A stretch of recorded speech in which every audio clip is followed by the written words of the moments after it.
ನಮಸ್ತೆ ವೀಕ್ಷಕರೇ, ನಾನು ನಿಮ್ಮ ಶಿಲ್ಪಾ ಮಹದೇಸ್ವಾಮಿ. TV1 ಕನ್ನಡ ವಾಹಿನಿಗೆ ಸ್ವಾಗತ. ಗರುಡಗಂಬ ಸಂವೇದನಾ ಸೇವಾ ಸಂಘ ಕೃಷ್ಣರಾಜನಗರ ಗರುಡಗಂಬದ 90ನೇ ವಾರ್ಷಿಕೋತ್ಸವ ಹಾಗೂ ವಿಶೇಷ ಸಂಚಿಕೆ ಬಿಡುಗಡೆ ಸಮಾರಂಭ ಕಾರ್ಯಕ್ರಮ ಅದ್ದೂರಿಯಾಗಿ ನಡೆಯಿತು. KR ನಗರ ಪಟ್ಟಣದ ಗರುಡಗಂಬ ವೃತ್ತದಲ್ಲಿ ಏರ್ಪಡಿಸಲಾಗಿದ್ದ ಈ ಕಾರ್ಯಕ್ರಮದಲ್ಲಿ ಶಾಸಕ ಡಿ ರವಿಶಂಕರ್ ಹಾಗೂ ವಿಧಾನ ಪರಿಷತ್ ಸದಸ್ಯ H ವಿಶ್ವನಾಥ್ ಸೇರಿದಂತೆ ಅನೇಕ ಗಣ್ಯರು ಗರುಡಗಂಬಕ್ಕೆ ಪುಷ್ಪಾರ್ಚನೆ ಮಾಡಿ ಬಳಿಕ ಮಾತನಾಡಿದ ಶಾಸಕ ಡಿ ರವಿಶಂಕರ್ ಅವರು ಗರುಡಗಂಬದ ವೈಭವ ಹೆಸರು ಪ್ರಚಾರಗೊಳ್ಳುವಲ್ಲಿ KN ಸ್ವಾಮಿ ಪಾತ್ರ ಪ್ರಮುಖವಾದದ್ದು ಎಂದು ಹೇಳಿದರು.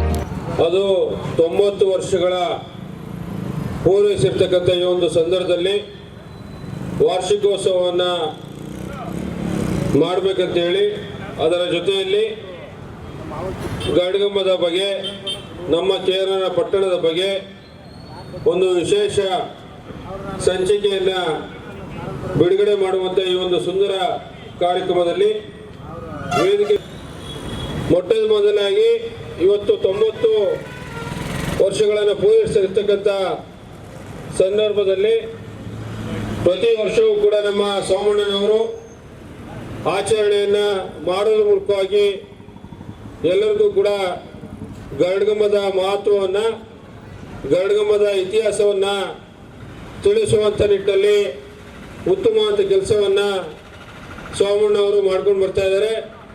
ಆ ನಿಟ್ಟಿನಲ್ಲಿ ನಮ್ಮ KR ಪಟ್ಟಣದ ಎಲ್ಲ ನಿವಾಸಿಗಳ ಪರವಾಗಿ ಹಾಗೂ ಕ್ಷೇತ್ರದ ಸಮಸ್ತ ಜನರ ಪರವಾಗಿ ಅವ್ರಿಗೆ ಮೊದಲನೇದಾಗಿ ತುಂಬ ಹೃದಯದ ಕೃತಜ್ಞತೆಗಳನ್ನು ನಾನು ಈ ಸಂದರ್ಭದಲ್ಲಿ ಸಲ್ಲಿಸಲಿಕ್ಕೆ ಬಯಸ್ತಾ ಇದ್ದೇನೆ. ಇವತ್ತು ಯಾವುದೇ ಒಂದು ಕೆಲಸವನ್ನು ಮಾಡುವಂಥ ಸಂದರ್ಭದಲ್ಲಿ ಸಾಕಷ್ಟು ರೀತಿಯಲ್ಲಿ ತೊಂದರೆಗಳು ಅಡಚಣೆಗಳು ಇರ್ತಕ್ಕಂಥದ್ದನ್ನ ನಾವು ನೋಡಿದ್ದೇವೆ. ಆದರೆ ನಮ್ಮ ಗರುಡಗಂಬ ಸೋಮಣ್ಣನವರು ಪ್ರತಿ ವರ್ಷವೂ ಕೂಡ ತಪ್ಪದೆ ಈ ಗರುಡಗಂಬದ ವಿಚಾರವಾಗಿ ಕಾರ್ಯಕ್ರಮಗಳನ್ನು ಮಾಡುವಂಥ ನಿಟ್ಟಿನಲ್ಲಿ ಇವತ್ತು ಕೂಡ ಬಹಳ ಕ್ರಿಯಾಶೀಲರಾಗಿ ಯುವಕರಾಗಿ ಕೆಲಸವನ್ನು ಮಾಡ್ತಾ ಇರ್ತಕ್ಕಂಥದ್ದನ್ನ ನಿಜಕ್ಕೂ ಕೂಡ ನಾವು ನೋಡೋದಾದ್ರೆ ಬಹಳ ಸಂತೋಷ ಆಗುತ್ತೆ. ಇವತ್ತು ಅವ್ರಿಗೆ ಕಾಲು ಕೂಡ ತೊಂದರೆ ಆಗಿದೆ. ಎಲ್ಲ 2 ವೀಲರ್ ಓಡಿಸುವಂಥ ಸಂದರ್ಭದಲ್ಲಿ ಅಲ್ಲಿ ಬಿದ್ದು ಕಾಲನ್ನು ಕೂಡ ನೋವು ಮಾಡ್ಕೊಂಡಿದ್ದಾರೆ. ಆ ಭಗವಂತ ಆದಷ್ಟು ಬೇಗ ಅವರ ಶೀಘ್ರ ಗುಣಮುಖರಾಗಲಿ ಅಂತಕ್ಕಂಥ ನಿಟ್ಟಿನಲ್ಲಿ ಈ ಸಂದರ್ಭದಲ್ಲಿ ಹೇಳಿ ತಾವು ತಪ್ಪದೇ ಬರಬೇಕು ಈ ಕಾರ್ಯಕ್ರಮಕ್ಕೆ ಅಂತೇಳಿ ನನಗೆ ಆಹ್ವಾನವನ್ನು ಕೊಟ್ಟಿದ್ರು. ನಾನು ಬಹಳ ಸಂತೋಷದಿಂದ ಬಂದು ಈ ಒಂದು ಸಂದರ್ಭದಲ್ಲಿ ನಾನು ಈ ಕಾರ್ಯಕ್ರಮದಲ್ಲಿ ಭಾಗಿಯಾಗಿದ್ದೇನೆ. ಗರುಡಗಂಬದ ವಿಶೇಷತೆಗಳನ್ನು ನಮ್ಮ ನೆಚ್ಚಿನ ಸಾಹೇಬರು ಹಿರಿಯರು ಸಾಕಷ್ಟು ವಿಚಾರಗಳನ್ನು ಈ ಗರುಡಗಂಬದ ಬಗ್ಗೆ ನಮಗೆಲ್ಲ ತಿಳಿಸ್ಕೊಡೋರಿದ್ದಾರೆ. ನಾನು ಕಾರಣಾಂತರದಿಂದ ಬೇರೆ ಕಾರ್ಯಕ್ರಮಕ್ಕೆ ಹೋಗ್ಬೇಕಾದ್ರಿಂದ ತಮ್ಮಲ್ಲಿ ಅಪ್ಪಣೆಯನ್ನು ಪಡೆದು ಮುಂದೆ ಹೋಗ್ತೇನೆ ಅಂತಕ್ಕಂಥ ಮಾತನ್ನು ಕೂಡ ಈ ಸಂದರ್ಭದಲ್ಲಿ ಕೇಳಿಕೊಂಡು ಇವತ್ತು ನಮ್ಮ ರೈತರಿಗೆ ಒಂದು ಸಿಹಿ ಸುದ್ದಿಯನ್ನು ಕೂಡ ಹೇಳಲಿಕ್ಕೆ ಬಯಸ್ತಾ ಇದ್ದೇನೆ. ಕಾರಣಾಂತರದಿಂದ ಅವತ್ತು ಸಕ್ಕರೆ ಕಾರ್ಖಾನೆಯ ಗುತ್ತಿಗೆಯನ್ನು ಮಾಡಲಿಕ್ಕೆ ಜನವರಿ 2ನೇ ತಾರೀಕು ಏನು ನಿಗದಿಯಾಗಿತ್ತು ಅದು ಅಂದಿಗೆ ಆಗಲಿಲ್ಲ. ಈಗ ಅದನ್ನು ಮತ್ತೆ ಎಕ್ಸ್ಟೆನ್ಷನ್ಗೆ ಅರ್ಜಿಯನ್ನು ಕೊಟ್ಟಂಥ ಸಂದರ್ಭದಲ್ಲಿ ನಮ್ಮ ಸಕ್ಕರೆ ಇಲಾಖೆಯ ಕಾರ್ಯದರ್ಶಿಗಳು ಮತ್ತು ಹಣಕಾಸಿನ ಇಲಾಖೆಯ ಅಡಿಯಲ್ಲಿ ಕೂಡ ಅದು ಅನುಮೋದನೆಯಾಗಿ ಬಂದಿದೆ. 1 ತಿಂಗಳ ಕಾಲಾವಕಾಶವನ್ನು ಕೂಡ ಕೊಟ್ಟಿದ್ದಾರೆ. ಖಂಡಿತ ಈ ಅವಧಿಯಲ್ಲಿ ನಮ್ಮ ಸಕ್ಕರೆ ಕಾರ್ಖಾನೆಯನ್ನು ನಿರಾಣಿ ಶುಗರ್ಸ್ ಅವರು ಗುತ್ತಿಗೆಯನ್ನು ಒಂದು ರಿಜಿಸ್ಟ್ರೇಷನ್ ಮಾಡಿಸೋದ್ರ ಮೂಲಕವಾಗಿ 40 ವರ್ಷಗಳ ಕಾಲ ಗುತ್ತಿಗೆಯನ್ನು ಮಾಡುವಂಥ ನಿಟ್ಟಿನಲ್ಲಿ ಕ್ರಮಗಳನ್ನು ತೆಗೆದುಕೊಂಡಿದ್ದಾರೆ.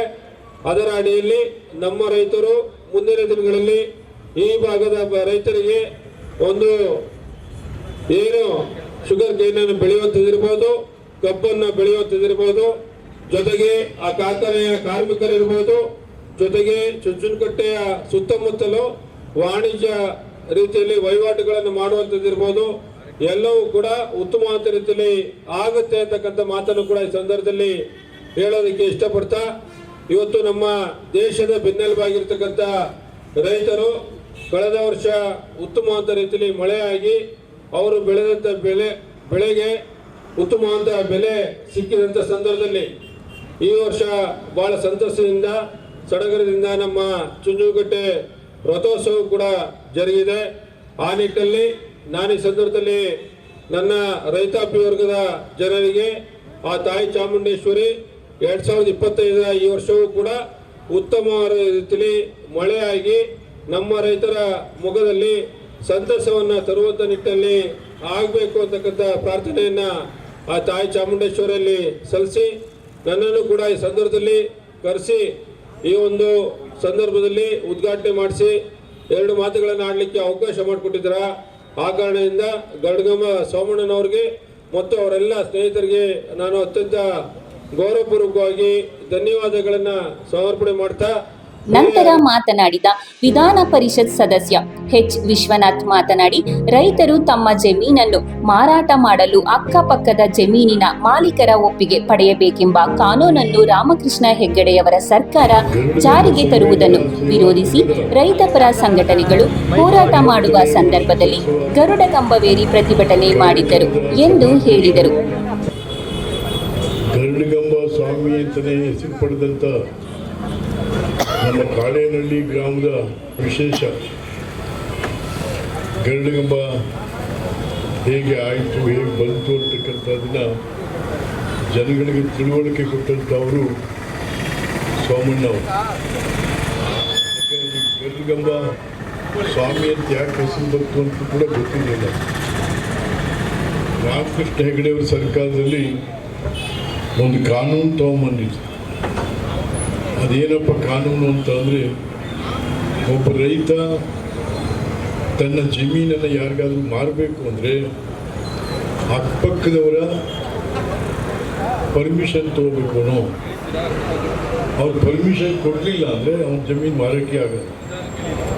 ಆ ರೀತಿಯಾದಂಥ ಒಂದು ಜನವಿರೋಧಿ ಕಾನೂನು, ರೈತ ವಿರೋಧಿ ಕಾನೂನನ್ನ ಅವತ್ತು ರಾಮಕೃಷ್ಣ ಹೆಗಡೆಯವರು ರಾಜ್ಯದಲ್ಲಿ ತಗೊಂಬರಲಿಕ್ಕೆ ಪ್ರಯತ್ನ ನಡೀತು.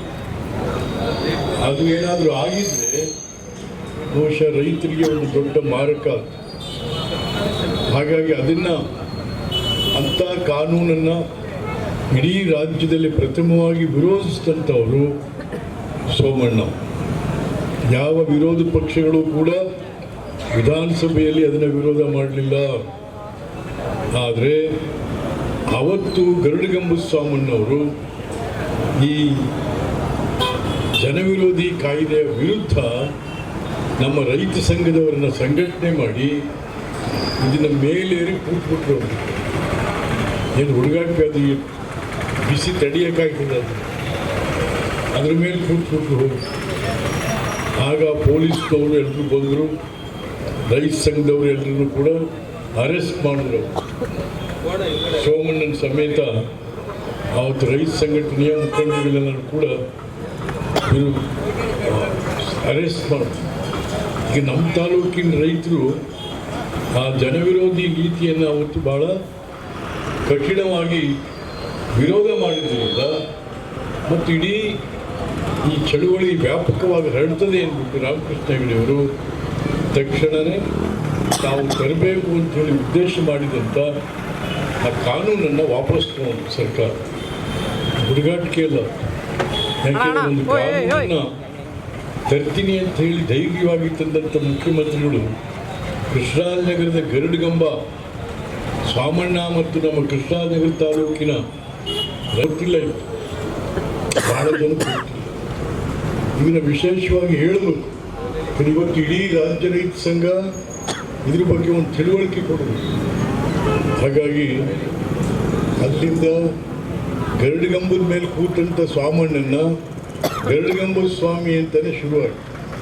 ಹಾಗಾಗಿ ಅವ್ರ ಹೆಸರು ಇವತ್ತು ಕೂಡ ಗರುಡಗಂಬದ ಸ್ವಾಮಣ್ಣ ಅಂತಲೇ ಇಡೀ ತಾಲೂಕಿನಲ್ಲೆಲ್ಲರೂ ಕರೀತಾರೆ. ಮತ್ತು ಅದ್ರ ಜೊತೆಗೆ ನೋಡಿ, ಇಲ್ಲಿ ಮಹಾರಾಜರು ಕೃಷ್ಣರಾಜ ಒಡೆಯರ್ ಬಹದ್ದೂರ್ ಅವರ ಪುತ್ಥಳಿಯನ್ನು ಕೂಡ ಇಲ್ಲಿ ಇಟ್ಟಿದ್ದಾರೆ. ಯಾಕೆಂದರೆ ಈ ಊರ ಹೆಸರೇ ಕೃಷ್ಣರಾಜನಗರ. ಹಳೆ ಎಡತೊರೆ ಅಂತ ಏನು ಹೇಳ್ತೀವಿ ನಾವು, ಕಾವೇರಿ ನದಿಯ ಎಡಕ್ಕೆ ಈ ಊರಿದ್ದರಿಂದ ಎಡತೊರೆ ಅಂತ ಆಯಿತು. ಅದು ಎಡತೊರೆ ಹೋಗಿ ನಂತರ ಕೃಷ್ಣರಾಜ ಒಡೆಯರ್ ಬೌದ್ಧೂರವರು ಅವರು ಈ ಊರನ್ನು ಕಟ್ಟಿದ್ರು. ಭಾಳ ಜನ ನಮ್ಮ ಕೃಷ್ಣರಾಜನಗರ ಅಂದರೆ ಇಡೀ ಅವತ್ತಿನ ದಿವಸ ಮಹಾರಾಜರು ಎರಡೇ ತಾಲೂಕುಗಳನ್ನು ಭಾಳ ಸೂಕ್ತವಾಗಿ ಯೋಜನಾ ಸಹಿತವಾಗಿ ಕಟ್ಟಿದ್ದು ಯಾವುದಂದರೆ ಕೃಷ್ಣರಾಜನಗರ ಒಂದು, ಭದ್ರಾವತಿ ಒಂದು. ಭದ್ರಾವತಿ ತುಂಗಾ ನದಿ ದಂಡೆಯ ಮೇಲಿದೆ. ಇದು ದಿವಸ ವಿಶೇಷವಾಗಿ, ಯಾಕೆಂದರೆ ಭಾಳ ಜನಕ್ಕೆ ಗೊತ್ತಿರಲಿಲ್ಲ, ಅದೆಲ್ಲ ಗೊತ್ತು ಮಾಡಿಕೊಟ್ಟವರು ನಮ್ಮ ಸ್ವಾಮಣ್ಣ. ಯಾಕೆಂದರೆ ಒಂದು ಊರಿನ, ಒಂದು ನಗರದ, ಒಂದು ರಾಜ್ಯದ, ದೇಶದ ಇತಿಹಾಸ ಅಲ್ಲಿ ಬದುಕು ಮಾಡ್ತಕ್ಕಂಥ ಜನಕ್ಕೆ ಗೊತ್ತಾಗ್ತದೆ. ಅದನ್ನು ಗೊತ್ತು ಮಾಡಿದವರಲ್ಲಿ ನಮ್ಮ ಸ್ವಾಮಣ್ಣ ಭಾಳ ಏನು ಹುಡುಗಾಟ ಕೇಳಿ ಅದ್ರ ಮೇಲೆ ಹತ್ತು ಕೂತ್ಕೊಂಡು, ಅದ್ರ ಮೇಲೆ ಹತ್ತು ಕೂತ್ಕೊಂಡಿದ್ರಿಂದ ಇಡೀ ಈ ಕಡೆಗೆಲ್ಲ KR ನಗರ ಅವು ಹತ್ತು ಕೂತಿದ್ವಿ. ಹಾಗಾಗಿ ಇವತ್ತು ನಾವೆಲ್ಲರೂ ಸೇರಿ ಅವ್ರನ್ನ ಅಭಿನಂದನೆ ಮಾಡ್ತಾ ಇದ್ದೀವಿ. ಅದೆಲ್ಲೋ ನೆನ್ನೆ ಗಾಚಾರ ಎಲ್ಲೋ ಬಿದ್ದು ಕಾಲು ಬೇರೆ ಮುರ್ಕೊಂಬಿಟ್ಟವನು ಸೋಮಣ್ಣ. ಹಾಗಾಗಿ ಏನೇ ಇಲ್ಲಿ ಸೋಮಣ್ಣ ನೀನು ಚಿರಕಾಲ ಬಾಳಪ್ಪ, ನಮ್ಮ ತಾಲೂಕಿನ ಜನರ ಆಶೀರ್ವಾದ ನಿಮಗಿದೆ ಅಂತಕ್ಕಂಥದ್ದನ್ನು ನಾನು ಈ ಸಂದರ್ಭದಲ್ಲಿ ಹೇಳ್ತೇನೆ. ಸರ್ಕಾರಿ ನೌಕರರ ಸಂಘದ ಅಧ್ಯಕ್ಷ ಡಾಕ್ಟರ್ ಡಿ ನಟರಾಜು ಅವರು ಮಾತನಾಡಿ, ಗರುಡಗಂಬದ ಬಗ್ಗೆ ವಿಶೇಷವಾಗಿ ಆರ್ಟಿಕಲ್ ಬರೆದಿದ್ದು ನನಗೆ ತುಂಬಾ ಹೆಮ್ಮೆ ಆಯಿತು. ಗರುಡಗಂಬದ ವೈಭವದಲ್ಲಿ ಗರುಡಗಂಬ KN ಸ್ವಾಮಿ ಅವರಿಗೆ ಗಣ್ಯರು ಗೌರವಿಸಿ ಸನ್ಮಾನಿಸಲಾಯಿತು. ಈ ಕಾರ್ಯಕ್ರಮದಲ್ಲಿ ಪುರಸಭೆ ಅಧ್ಯಕ್ಷ ಶಿವನಾಯಕ್, ಸದಸ್ಯರಾದ KP ಪ್ರಭುಶಂಕರ್, ಸೈಯದ್ ಸಿದ್ದಿಕ್, ಮಾಜಿ ಸದಸ್ಯ K ವಿನಯ್, ಶರಣ ಸಾಹಿತ್ಯ ಪರಿಷತ್ ಅಧ್ಯಕ್ಷ CP ರಮೇಶ್, ಯುವ ರೈತ ಅಧ್ಯಕ್ಷ ಅರ್ಜುನಹಳ್ಳಿ ರಾಮಪ್ರಸಾದ್, ರೈತ ಮುಖಂಡ MJ ಕುಮಾರ್, ಸಾಹಿತಿ ಹೆಗ್ಗಂದೂರು ಪ್ರಭಾಕರ್, ವಕೀಲರಾದ GN ಧರ್ಮ, ಶಿವರಾಜು, ಮುಖಂಡರಾದ ಕೃಷ್ಣಯ್ಯ, KS ಮಂಜುನಾಥ್, ಮಹದೇವ್ ಸೇರಿದಂತೆ ಮತ್ತಿತರರು ಹಾಜರಿದ್ದರು. ಕ್ಯಾಮರಾಮನ್ ಚಂದ್ರು ಜೊತೆ ಶಿಲ್ಪಾ ಮಹದೇಸ್ವಾಮಿ, TV1 ಕನ್ನಡ. ಇದು ಕನ್ನಡಿಗರ ಧ್ವನಿ, KR ನಗರ.